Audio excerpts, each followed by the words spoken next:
তাদের গাড়ি কয়েকদিন নিয়ে যেতে গাড়ি কয়বার পল্টি হয়ে সে গাড়ি বাতিল হয়ে আছে। 1.5 বিঘা সম্পত্তি ছিল। আমি মোহাম্মদ সানোয়ার হোসেন। 1.5 বিঘা সম্পত্তির মধ্যে 1 বিঘা সম্পত্তি নদীর মধ্যে বিলীন হয়ে গেছে, আর আধা বিঘা সম্পত্তি আছে।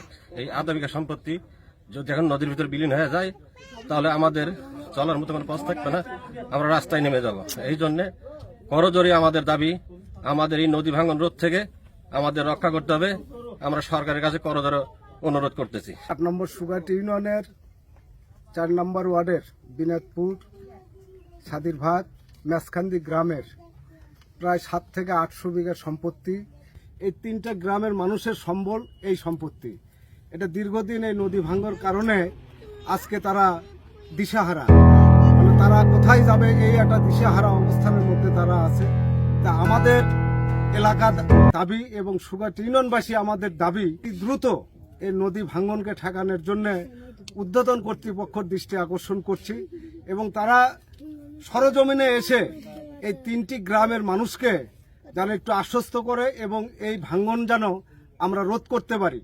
আমাদের বাপদাদার সম্পদ প্রায় 4.5 থেকে 5 বিঘা, তার মধ্যে 2 বিঘা জমি আছে আর 3 বিঘা জমি নদীর মধ্যে বিলীন হয়ে গেছে।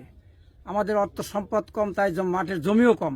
তাই আমি সরকারের কাছে অনুরোধ এবং দাবি জানাবো, জোর দাবি, যাতে আমাদের এই ভাঙনরা সংস্কারের জন্য খুব অতি তাড়াতাড়ি ব্যবস্থা করে। এর জন্য আমাদের গ্রামবাসী পক্ষ থেকে এবং সবার পক্ষ থেকে আমরা অনুরোধ জানাচ্ছি যেন আমাদের এই কাজটা হয়, আমাদের সম্পদগুলো নষ্ট হয়ে যাচ্ছে। বিনোদপুরবাসীর দাবি, আমাদের এখানে নিম্ন 800 বিঘার সম্পত্তি মানে নদীতে বিলীন হয়ে যাচ্ছে। বা সামনে আরেকটা হলো সোঘাট ইউনিয়ন পরিষদের একটা রাস্তা আছে, সেই এটা ভাঙতে ভাঙতে রাস্তা ধরবে।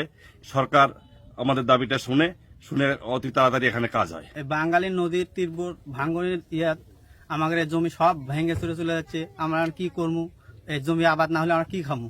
সব কিছু ভেঙে নদীর মধ্যে চলে যাচ্ছে। মানে বৃদ্ধি হয়ে অনেক জমি চলে যাচ্ছে, আবার মাটি নেমে যাচ্ছে। খালি এখানে বাদ না দিলে আমাদের জমি সব চলে যাবে নদীর ভিতরে।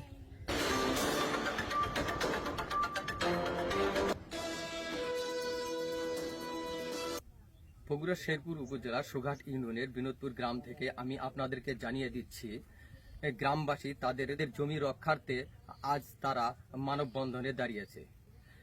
এখানে প্রায় 700 থেকে 800 বিঘা জমি রক্ষার জন্য তারা আজ এই নদীর ধারে এসে তারা মানববন্ধন করছেন। আমি তাদের সঙ্গে কথা বলে জানতে পেরেছি গোজা ঠাইটুকু নদী গর্ভে বিলীন যাচ্ছে।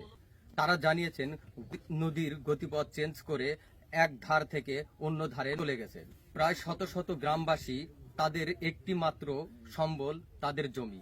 এখান থেকে তাদের জীবিকা নির্বাহন সহ তাদের লেখাপড়া ও শিক্ষা, বাসস্থান, একমাত্র উপার্জনের জায়গাটি জমি। সেই জমিটি নদীগর্ভে বিলীন গেলে অসহায় হয়ে পড়বেন। দিনাজপুর গ্রামের যোগাযোগের যে মেন রাস্তাটি, দীর্ঘদিন থেকে এই রাস্তা চলাচলের অযোগ্য হয়ে পড়েছে। আমার এই গ্রামে প্রায় 3 থেকে 4 হাজার লোকের বসবাস। তারা এখান থেকে চলাফেরা করা খুবই কষ্টদায়ক। এখানে যদি একটি প্রসূতি মা যদি হাসপাতালে নিতে হয়, দেখা যায় যে এখান থেকে যেতে আমাদের প্রায় 2 থেকে 3 ঘন্টা শেরপুর উপজেলা স্বাস্থ্য কমপ্লেক্সে সময় লেগে যায়। এই রাস্তা মনে করেন যে আমরা বলক ফেলাছিলাম, সেই বলকের উপরে মনে করেন যে আমলিক ক্ষমতা থাকাত নিয়ে এসে কাদো মাটি ফেলে দিয়ে আমরা আমাদের এই গ্রামে যাতায়াত খুবই কষ্ট হয়ে গেছে। আমরা ধান চাউল, গাড়ি ঘোড়া, মানুষজন কোনো কিছু নিয়ে যেতে পারি না। রাস্তাতে গাড়ি কয়েকদিন নিয়ে যেতে গাড়ি কয়বার পল্টি হয়ে সে গাড়ি বাতিল হয়ে আছে।